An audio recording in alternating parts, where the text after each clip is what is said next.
Welcome. Today we're reading the chapter Down the UGAMBI of the novel The Beasts of Tarzan. Now sit tight and let's get into it. Halfway between the UGAMBI and the village of the Waganwazam, Tarzan came upon the pack, moving slowly along his old spoor. Mugambi could scarce believe that the trail of the Russian and the mate of his savage master had passed so close to that of the pack. It seemed incredible that two human beings should have come so close to them without having been detected by some of the marvelously keen and alert beasts.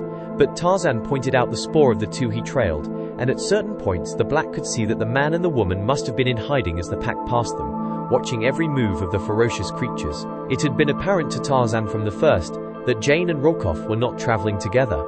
The spoor showed distinctly that the young woman had been a considerable distance ahead of the Russian at first. Though the farther the ape man continued along the trail, the more obvious it became that the man was rapidly overhauling his quarry. At first there had been the spoor of wild beasts over the footprints of Jane Clayton, while upon the top of all Rokov's spoor showed that he had passed over the trail after the animals had left their records upon the ground. But later there were fewer and fewer animal imprints occurring between those of Jane's and the Russian's feet, until as he approached the river, the ape man became aware that Rokov could not have been more than a few hundred yards behind the girl. He felt they must be close ahead of him now, and with a little thrill of expectation, he leaped rapidly forward ahead of the pack. Swinging swiftly through the trees, he came out upon the riverbank at the very point at which Rokov had overhauled Jane as she endeavored to launch the cumbersome dugout. In the mud along the bank, the ape man saw the footprints of the two he sought, but there was neither boat nor people there when he arrived, nor at first glance any sign of their whereabouts. It was plain that they had shoved off a native canoe and embarked upon the bosom of the stream, and as the ape man's eye ran swiftly down the course of the river beneath the shadows of the overarching trees, he saw in the distance, just as it rounded a bend that shut it off from his view, a drifting dugout in the stern of which was the figure of a man. Just as the pack came in sight of the river, they saw their agile leader racing down the river's bank, leaping from hummock to hummock of the swampy ground that spread between them and a little promontory which rose just where the river curved inward from their sight. To follow him it was necessary for the heavy, cumbersome apes to make a wide detour, and Sheeta too, who hated water. Mugambi followed after them as rapidly as he could in the wake of the great white master. A half hour of rapid traveling across the swampy neck of land and over the rising promontory brought Tarzan, by a shortcut, to the inward bend of the winding river, and there before him upon the bosom of the stream he saw the dugout, and in its stern Nicholas Rokov. Jane was not with the Russian. At sight of his enemy the broad scar upon the ape-man's brow burned scarlet, and there rose to his lips the hideous, bestial challenge of the bull-ape. Rokov shuddered as the weird and terrible alarm fell upon his ears. Cowering in the bottom of the boat, his teeth chattering in terror, he watched the man he feared above all other creatures upon the face of the earth as he ran quickly to the edge of the water. Even though the Russian knew that he was safe from his enemy, the very sight of him threw him into a frenzy of trembling cowardice, which became frantic hysteria as he saw the white giant dive fearlessly into the forbidding waters of the tropical river. With steady, powerful strokes, the ape-man forged out into the stream toward the drifting dugout.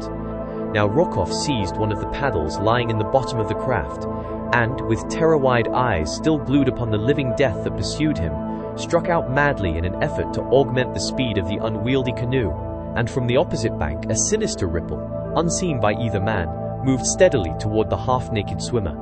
Tarzan had reached the stern of the craft at last. One hand upstretched grasped the gunwale.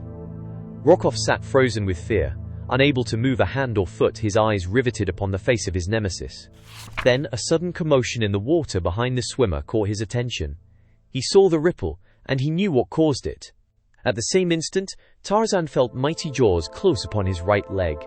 He tried to struggle free and raise himself over the side of the boat. His efforts would have succeeded had not this unexpected interruption galvanized the malign brain of the Russian into instant action, with its sudden promise of deliverance and revenge. Like a venomous snake, the man leaped toward the stern of the boat, and with a single swift blow struck Tarzan across the head with the heavy paddle. The ape-man's fingers slipped from their hold upon the gunwale. There was a short struggle at the surface, and then a swirl of waters, a little eddy, and a burst of bubbles soon smoothed out by the flowing current, marked for the instant the spot where Tarzan of the Apes, Lord of the Jungle, disappeared from the sight of men beneath the gloomy waters of the dark and forbidding UGAMBI. Weak from terror, Rokov sank shuddering into the bottom of the dugout. For a moment he could not realize the good fortune that had befallen him. All that he could see was the figure of a silent, struggling white man disappearing beneath the surface of the river, to unthinkable death in the slimy mud of the bottom. Slowly, all that it meant to him filtered into the mind of the Russian, and then a cruel smile of relief and triumph touched his lips. But it was short-lived, for just as he was congratulating himself that he was now comparatively safe to proceed upon his way to the coast unmolested, a mighty pandemonium rose from the riverbank close by. As his eyes sought the authors of the frightful sound, he saw standing upon the shore, glaring at him with hate-filled eyes, a devil-faced panther surrounded by the hideous apes of Akut, and in the forefront of them a giant black warrior who shook his fist at him, threatening him with terrible death. The nightmare of that flight, down the Ugambi, with the hideous horde racing after him by day and by night, now abreast of him, now lost in the mazes of the jungle far behind for hours and once for a whole day, only to reappear again upon his trail grim, relentless and terrible, reduced the Russian from a strong and robust man to an emaciated, white-haired, fear-gibbering thing before ever the bay and the ocean broke upon his hopeless vision. Past populous villages he had fled. Time and again warriors had put out in their canoes to intercept him, but each time the hideous horde had swept into view, to send the terrified natives shrieking back to the shore to lose themselves in the jungle. Nowhere in his flight had he seen aught of Jane Clayton. Not once had his eyes rested upon her since that moment at the river's brim his hand had closed upon the rope attached to the bow of her dugout, and he had believed her safely in his power again, only to be thwarted an instant later, as the girl snatched up a heavy express rifle from the bottom of the craft and leveled it full at his breast. Quickly he had dropped the rope then, and seen her float away beyond his reach, but a moment later he had been racing upstream toward a little tributary, in the mouth of which was hidden the canoe in which he and his party had come thus far upon their journey, in pursuit of the girl and Anderson. What had become of her? There seemed little doubt in the Russian's mind, however, but that she had been captured by warriors from one of the several villages she would have been compelled to pass on her way down to the sea. Well, he was at least rid of most of his human enemies. But at that he would gladly have had them all back in the land of the living. Could he thus have been freed from the menace of the frightful creatures who pursued him with awful relentlessness, screaming and growling at him every time they came within sight of him? The one that filled him with the greatest terror was the panther, the flaming-eyed, devil-faced panther whose grinning jaws gaped wide at him by day, and whose fiery orbs gleamed wickedly out across the water from the Cimmerian blackness of the jungle nights.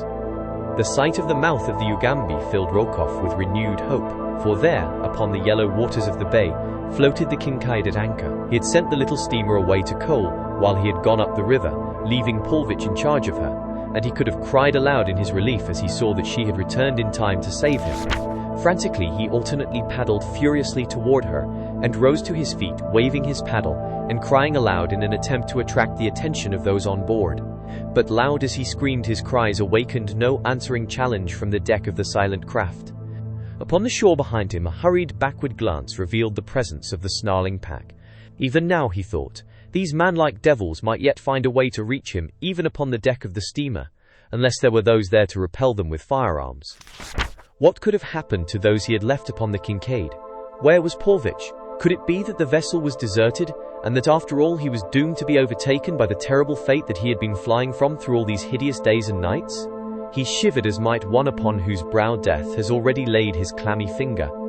Yet he did not cease to paddle frantically toward the steamer, and at last, after what seemed an eternity, the bow of the dugout bumped against the timbers of the Kincaid. Over the ship's side hung a monkey ladder, but as the Russian grasped it to ascend to the deck, he heard a warning challenge from above, and looking up, gazed into the cold, relentless muzzle of a rifle.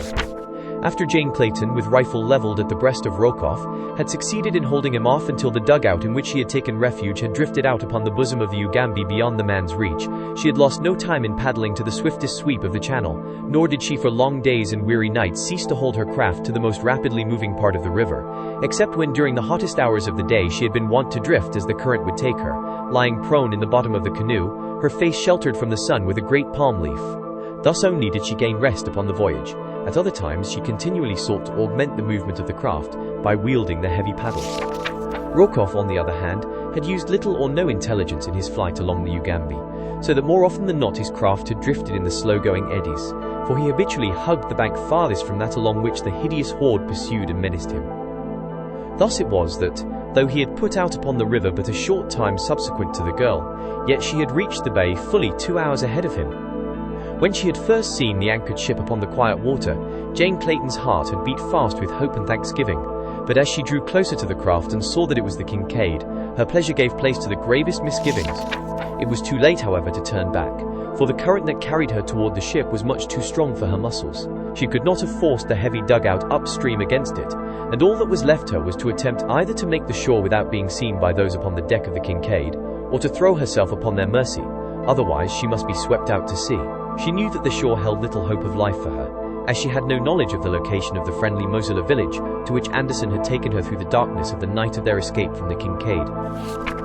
With Rokoff away from the steamer, it might be possible that by offering those in charge a large reward, they could be induced to carry her to the nearest civilized port. It was worth risking if she could make the steamer at all. The current was bearing her swiftly down the river, and she found that only by dint of the utmost exertion could she direct the awkward craft toward the vicinity of the Kincaid. Having reached the decision to board the steamer, she now looked to it for aid, but to her surprise the decks appeared to be empty, and she saw no sign of life aboard the ship. The dugout was drawing closer and closer to the bow of the vessel, and yet no hail came over the side from any lookout aboard. In a moment more, Jane realized she would be swept beyond the steamer, and then, unless they lowered a boat to rescue her, she would be carried far out to sea by the current and the swift ebb tide that was running. The young woman called loudly for assistance, but there was no reply other than the shrill scream of some savage beast upon the jungle-shrouded shore. Frantically, Jane wielded the paddle in an effort to carry her craft close alongside the steamer. For a moment it seemed that she should miss her goal by but a few feet, but at the last moment the canoe swung close beneath the steamer's bow, and Jane barely managed to grasp the anchor chain. Heroically she clung to the heavy iron links, almost dragged from the canoe by the strain of the current upon her craft. Beyond her she saw a monkey ladder, dangling over the steamer's side. To release her hold upon the chain and chance clambering to the ladder as her canoe was swept beneath, it seemed beyond the pale of possibility, yet to remain clinging to the anchor chain appeared equally as futile. Finally, her glance chanced to fall upon the rope in the bow of the dugout, and, making one end of this fast to the chain, she succeeded in drifting the canoe slowly down until it lay directly beneath the ladder. A moment later, her rifle slung about her shoulders, she had clambered safely to the deserted deck. Her first task was to explore the ship, and this she did, her rifle ready for instant use should she meet with any human menace aboard the Kincaid. She was not long in discovering the cause of the apparently deserted condition of the steamer, for in the forecastle she found the sailors, who had evidently been left to guard the ship, deep in drunken slumber. With a shudder of disgust she clambered above, and to the best of her ability closed and made fast the hatch above the heads of the sleeping guard. Next she sought the galley and food, and, having appeased her hunger, she took her place on deck, determined that none should board the Kincaid without first having agreed to her demands. For an hour or so nothing appeared upon the surface of the river to cause her alarm, but then, about a bend upstream, she saw a canoe appear in which sat a single figure. It had not proceeded far in her direction before she recognized the occupant as Rokoff, and when the fellow attempted to board, he found a rifle staring him in the face. When the Russian discovered who it was that repelled his advance, he became furious, cursing and threatening in a most horrible manner. But finding that these tactics failed to frighten or move the girl, he at last fell to pleading and promising. Jane had but a single reply for his every proposition, and that was that nothing would ever persuade her to permit Rokoff upon the same vessel with her. That she would put her threats into action and shoot him, should he persist in his endeavor to board the ship, he was convinced. So, as there was no other alternative, the great coward dropped back into his dugout, and, at imminent risk of being swept to sea, finally succeeded in making the shore far down the bay and upon the opposite side from that on which the horde of beasts stood snarling and roaring. Jane Clayton knew that the fellow could not alone and unaided bring his heavy craft back upstream to the Kincaid, and so she had no further fear of an attack by him.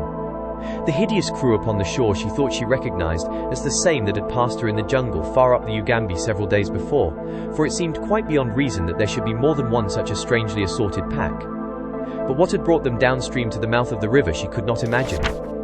Toward the day's close, the girl was suddenly alarmed by the shouting of the Russian from the opposite bank of the stream, and a moment later, following the direction of his gaze, she was terrified to see a ship's boat approaching from upstream, in which, she felt assured, there could be only members of the Kincaid's missing crew, only heartless ruffians and enemies. Did you enjoy today's chapter of The Beasts of Tarzan?